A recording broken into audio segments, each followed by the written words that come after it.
Okay, I'm going to have a quick look at a couple of letters. I posted a letter task in the group a while back because I thought it's time that we moved on from essays. So I've made a couple of videos today looking at essays, which you can see also in the group, because there's still a few people not quite sure about how the essay actually works. Anyway, informal letter. So we've got the formal letter, informal, semi-formal kind of, but I don't think that really works. It's either informal to a friend or a formal letter to your boss, a company, etc. But informal. So first thing, we have to watch the language that we use. If it's informal, you're writing to a friend. So we don't want in addition, moreover, furthermore, I am writing to inform you. That's not informal. You're writing to a friend.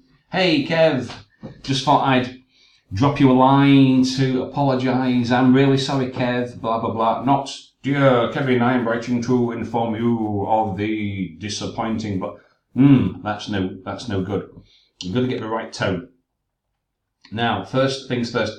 I told you to put your letters on Google Docs. I put the link in the group. Only 2 people did. That's why I'm going to talk about 2 letters. Now, the second one we'll take a look at in a moment, but word count first, right? 130 words. Way too short. Way too short. You'd automatically get a penalty, -1 band for task response, maybe even 2. It's too short, 130 words. This one's better, 171. Anything 170, 180, 190. The more detail and information that you can include, obviously you have to invent it, but the more you put in to show the examiner, the better it will be. Okay. So, you borrowed something from your friend for a party. Now, there was a couple of people posted letters, and something like somebody wrote about a book they borrowed, or somebody wrote about something else which is totally irrelevant, a pencil.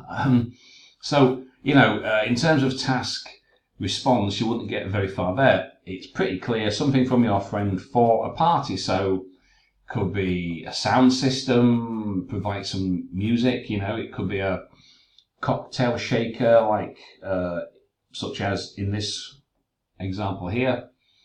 Could be some glasses or something, but anyway, something specifically for a party.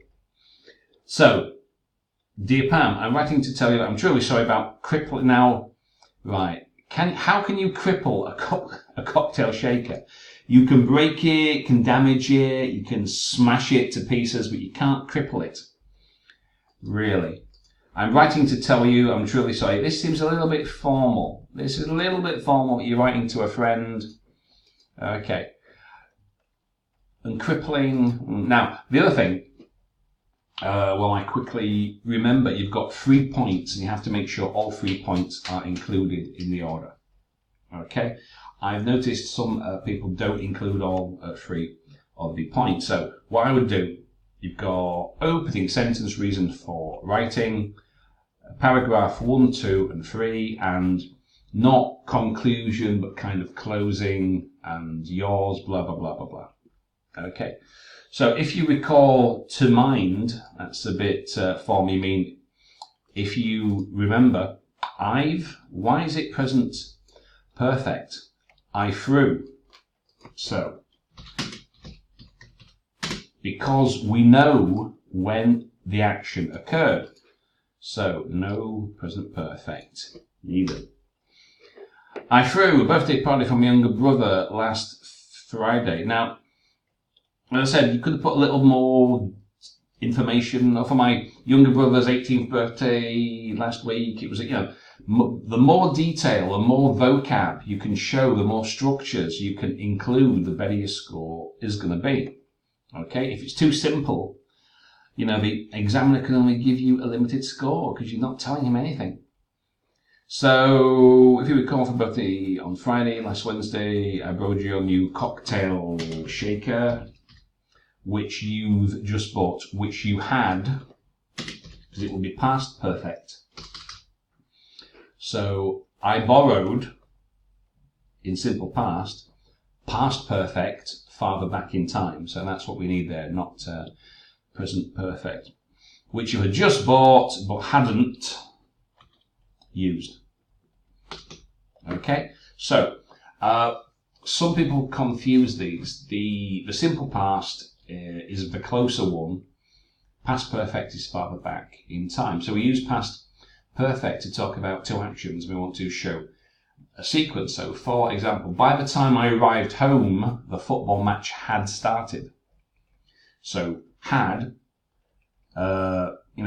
started, the football match had started, that was farther back in time, and then I arrived home, which was closer, okay?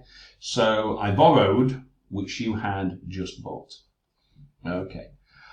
I was preparing some snacks and drinks for the gatherings. I was making some delicious cocktails. You shake up, my hand went to sleep. The shaker slipped through my hands and fell on the kitchen floor. It's gotten.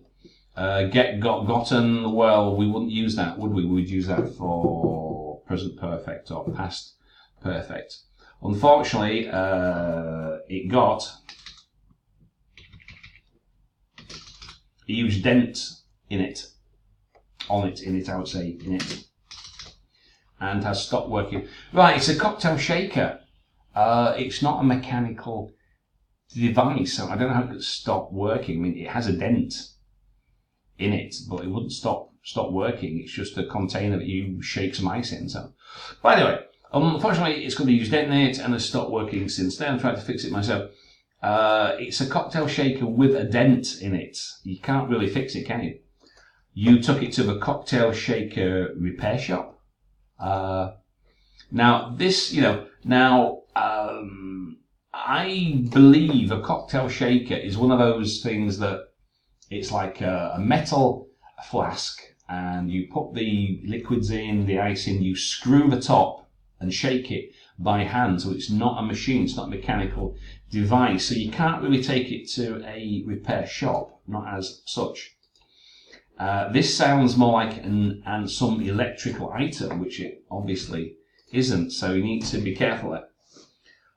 To the page, I said I can't do anything with it, probably anymore.